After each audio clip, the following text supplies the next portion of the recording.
A lot of people in Washington are aging solo.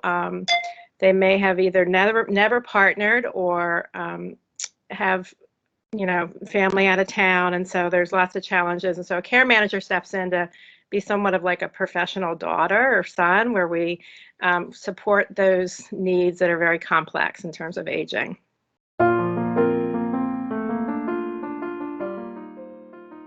A typical week is meeting with families, identifying key areas that they need to are facing challenges, whether it's how to age at home or think about a relocation or a medical crisis, dealing with families that might have completely different concerns about them, and so how to navigate family issues.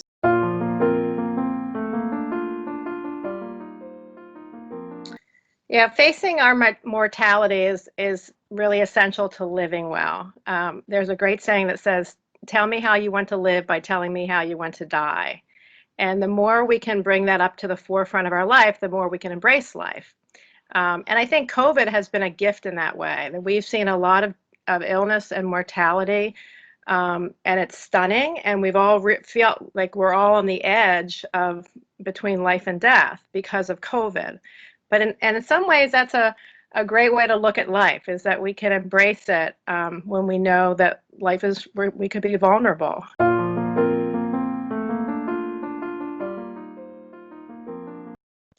Well, I think medicine has moved. It's moved across the years, where we used to have a kind of a paternalistic system with the medical community, where whatever the doctor said is what I believe. And then we became more of a partnership, like, we'll work together with the doctor, but then doctors are like, they don't want to speak, they don't want to be overbearing. They want the patient to be in a partnership. But what I want to see more is that I want patients to be really empowered and informed. And I want the patient to direct their care. I want the patient to really say, this is what I value. At certain times in your life, I want to make sure that I'm at home with my kids. I want to make sure that I'm, comfortable. I want comfort over cure. Like, that might be a value.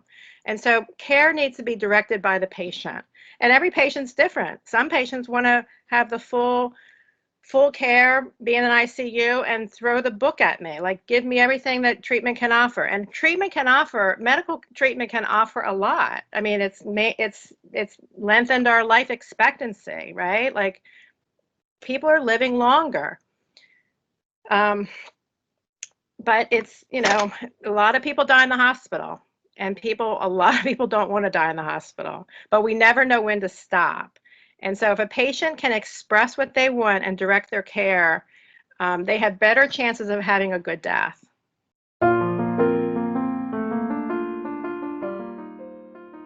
My 3 points would be: journey with somebody on their path of dying, and that would help inform you.